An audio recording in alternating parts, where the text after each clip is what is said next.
activisme militant, je dirais, au quotidien en ce qui concerne les droits des femmes, mais qui, par leur exemple ou leur histoire de vie, ont effectivement casser certains clichés, certains stéréotypes. Nous avions eu l'occasion d'écouter, de voir Khadija Temera, donc tout ce que la société attend encore bien souvent et met comme pression sur les filles ou sur les femmes est quelque chose qu'il faut dépasser.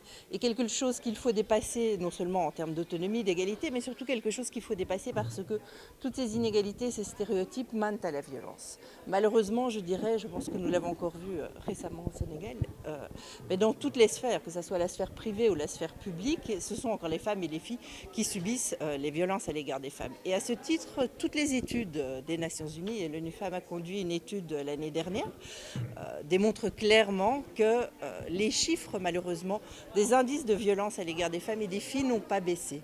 Et que l'espace privé, c'est-à-dire chez soi, sa maison, l'espace qui est censé être celui où on se sent le mieux est l'espace qui est le plus dangereux pour les femmes et les filles, c'est-à-dire que le nombre de ce qu'on appelle féminicide, c'est-à-dire d'assassinats finalement, de violences physiques qui se terminent en meurtre, en décès de femmes, se produit majoritairement par un compagnon, un ex-compagnon, donc quelqu'un que la femme ou la fille connaît très très bien, avec qui on a des liens intimes ou avec qui on les a eus, et dans l'espace privé. Donc ça guide effectivement aussi les décisions en matière de politique publique, de stratégie, comment travailler, avec qui travailler, sur qui travailler. Mais je dirais que cette année particulièrement, cette campagne des 16 jours d'activisme donc pour éradiquer toutes les formes de violence faites aux femmes et aux filles, met l'accent sur la mobilisation des femmes, jeunes et moins jeunes, dans la vie, dans la rue, mais aussi sur les réseaux sociaux, sur le digital, comme non seulement un nouvel outil, je dirais, pour porter la voix des femmes, mais aussi parfois un espace où on constate une violence assez étonnante et vraiment un déchaînement de violence parfois contre certaines militantes, contre certaines qui osent se dire féministes, alors que finalement féministe, c'est revendiquer des droits humains, ce n'est rien de plus que ça. Et effectivement, on se rend compte que quand on parle de violence, elle est présente dans tous les espaces. Elle est présente à l'Assemblée, elle est présente sur les réseaux sociaux, elle est présente à la maison, elle est présente dans la rue.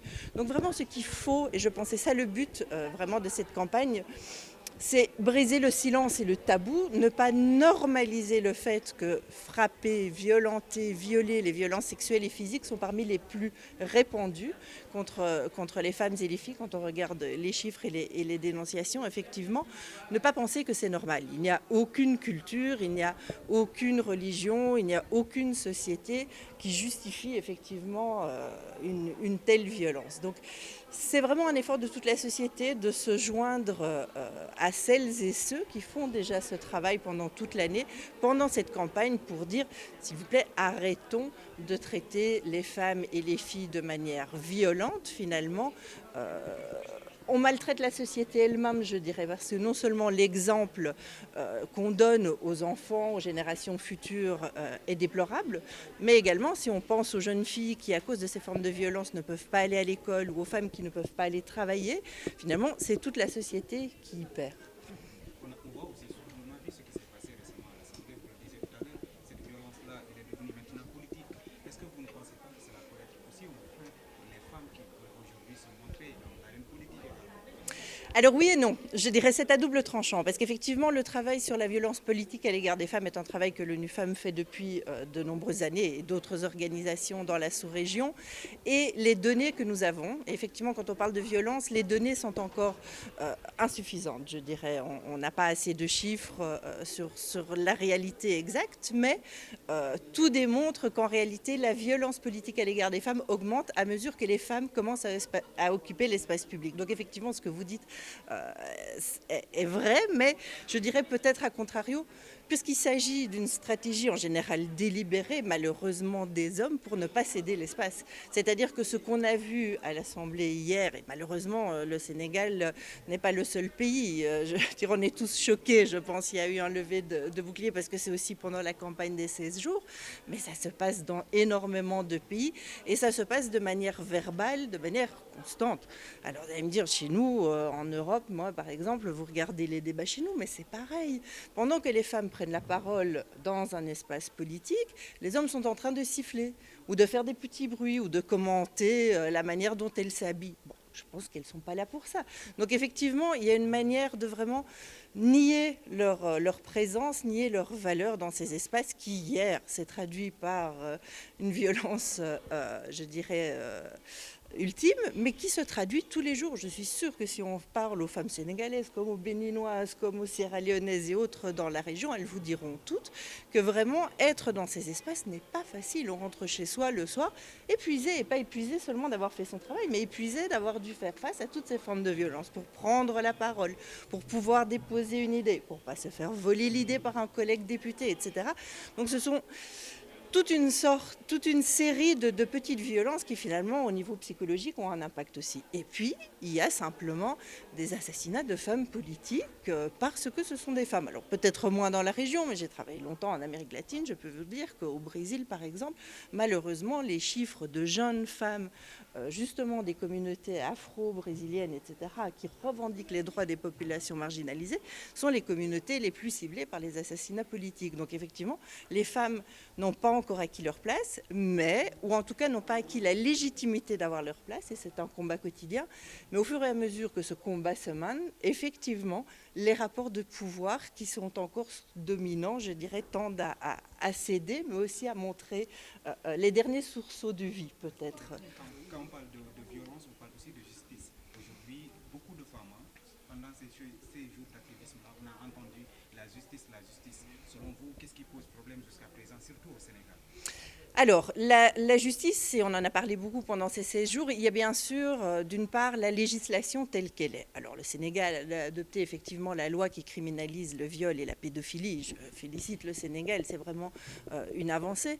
On sait aussi, et on l'a encore dit aujourd'hui, que le Sénégal, effectivement, a ratifié la majorité, si pas toutes les conventions sur les droits humains, sur les droits des femmes, sur les droits des enfants, sans aucune réserve. Donc, le cadre légal, quelque part, il est toujours perfectible, mais il est déjà en place, même si des questions, pas uniquement au Sénégal, mais dans la sous-région, comme le viol conjugal ou des choses qui touchent plus à l'espace privé, demeurent quand même plus problématiques. Mais on voit par exemple au Gabon que la loi sur la violence domestique est passée, donc c'est pas infaisable. Maintenant, outre la législation, il faut effectivement la mettre en œuvre. Et ça requiert un changement de mentalité de la part de la justice, de la part de la magistrature, de la part des avocats, mais aussi de la part des forces de police qui sont les premiers souvent à intervenir sur le terrain. Et c'est très très important parce qu'effectivement, tant que la victime, je dirais, ou la femme qui a subi le crime ou la violence tant que sa parole sera mise en doute, effectivement, et tant qu'il y aura une impunité, on n'aura pas fini avec le problème, parce que l'impunité, finalement, c'est leur dire « vous valez moins ». Le droit pour vous n'est pas le même que pour les autres. Donc, il y a une question qui est primordiale, c'est effectivement la formation de la magistrature, de la justice. Il y a effectivement énormément d'associations, et on a eu l'occasion aujourd'hui d'écouter la JS, qui est quand même, pas juste au niveau sénégalais, mais de la sous-région, je dirais, on a la chance, le luxe de les avoir au Sénégal. Et donc, si on a ce côté de formation d'un côté pour les acteurs juridiques ou du système policier, il y a aussi une question d'alphabétisation sur le droit juridique pour les femmes. Alors effectivement, quand on fait des enquêtes, on se rend compte qu'il y a quand même énormément de femmes encore qui ne savent pas nécessairement quels sont leurs droits, etc. Donc d'avoir ces boutiques de droit au niveau local, d'avoir ces centres de référence, c'est quelque chose de très important. Maintenant, il faut aussi dire que au Sénégal, et le Sénégal ne fait pas l'exception, comme dans tous les pays du monde, les questions de lutte contre les violences à l'égard des femmes sont sous-financées. Et sont sous-financées parce qu'on estime peut-être que c'est une question privée ou qu'on peut résoudre la problématique avec peu de moyens. Mais c'est une problématique qui coûte très cher à la société. Et ça, il faut bien se le dire, parce que ce sont des femmes qui ne vont pas travailler. Donc l'absentéisme au travail. C'est le service de santé physique, mentale qui doit intervenir. C'est le service d'aide juridique qui doit intervenir. Le système judiciaire, policier qui est actionné. Donc une violence, d'abord, effectivement, c'est la vie d'une femme qu'on a détruite ou d'une fille et son avenir. Mais c'est surtout très très cher pour tout le monde. Donc il y a effectivement pour le système juridique, pour le rendre plus efficace, tout ce travail effectivement de formation, de suivi, qui est un changement de la culture institutionnelle.